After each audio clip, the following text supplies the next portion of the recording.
ایک دیوی کا نام تھا، ایک مورتی تھی. تو ابو عبد العزا کے معنی عزا کا بندہ، یہ مطلب ہوتا ہے اس کا.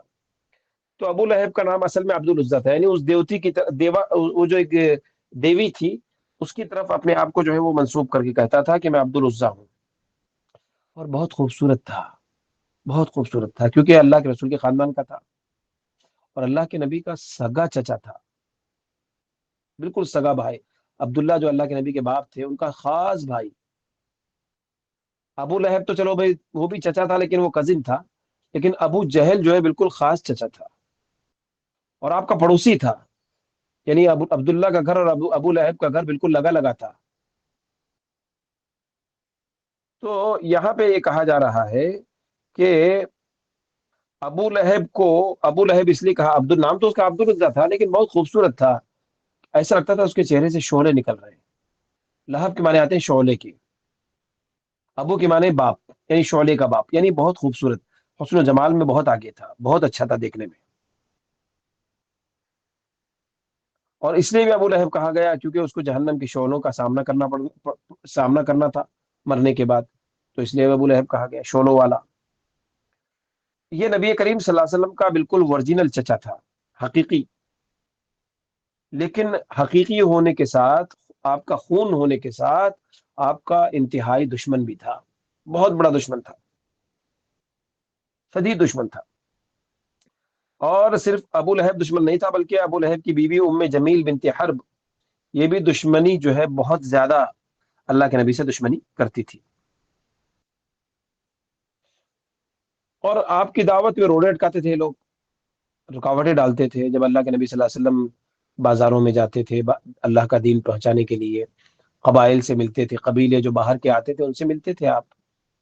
تو ابو لہب کہتا تھا کہ یہ پاگل ہے، اس کی بات مت مانو. بلکہ جب آپ جا رہے ہوتے تھے بازار کی طرف تو پیچھے سے پتھر مارتا تھا ابو لہب اور کہتا تھا یہ دیوانہ ہے، اس کی بات مت مانو. تو یہ تھا ابو لہب. تو اس نے جو ہے جب قرآن کی آیت نازل ہوئی وَأَنذِرْ عَشِيرَتَكَ الْأَقْرَبِينَ، اے نبی صلی اللہ علیہ وسلم آپ اپنے قریبی رشتہ داروں کو ڈرائیے، اور یہ بالکل قریبی رشتہ دار تھا. تو اللہ کے نبی صفا کی پہاڑی پر چڑھ گئے اور جہنم کے عذاب سے ڈرایا. تو اس وقت اس نے کہا لہٰذا جماعتنا، کیا اسی لیے ہم کو جمع کیا تھا؟ تب لکا، تو برباد ہو. تو اللہ تعالیٰ نے کہا تبت یدا ابی لہب، ابو لہب کے ہاتھ برباد ہو جائیں، ٹوٹ جائیں.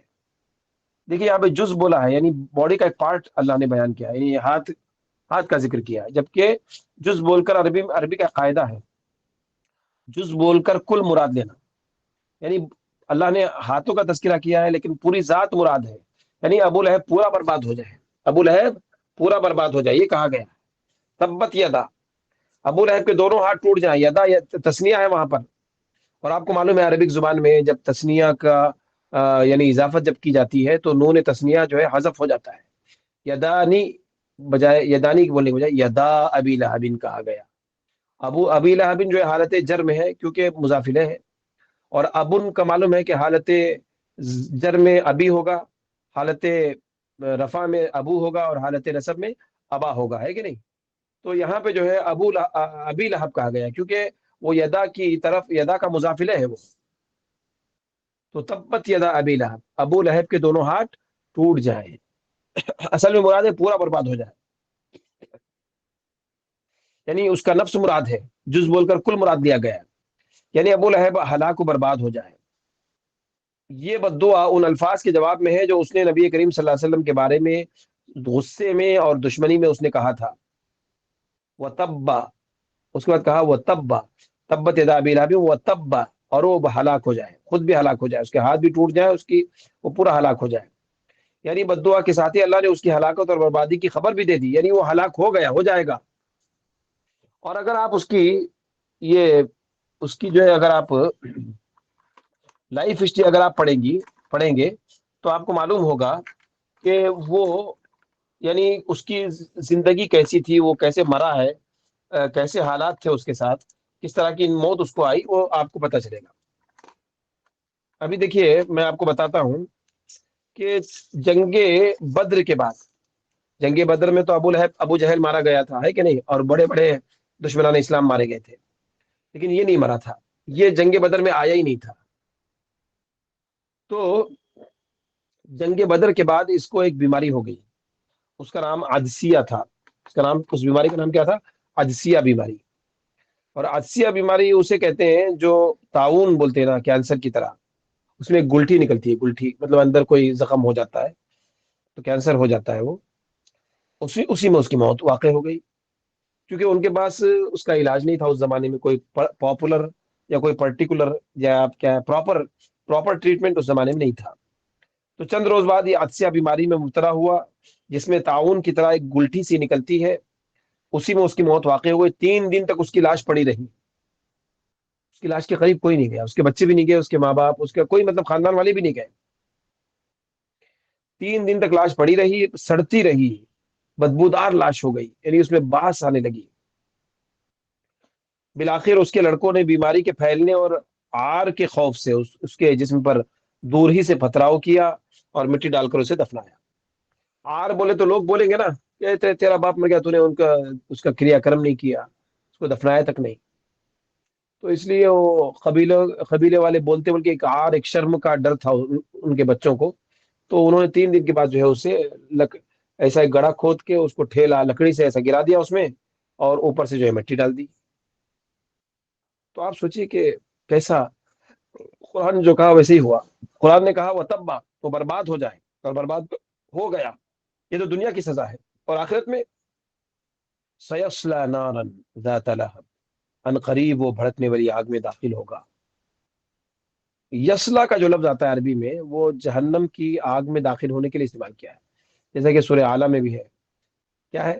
وَيَصْلَى النَّارَ الْكُبْرَى، ہے کہ نہیں، بڑی آگ میں داخل ہوگا، سلا تو نولیہ ما تولی ونصلہ جہنم، وہاں پہ کہا ایک جگہ اللہ تعالیٰ نے ونصلہ جہنم، اور ہم اس کو جہنم میں داخل کریں گے۔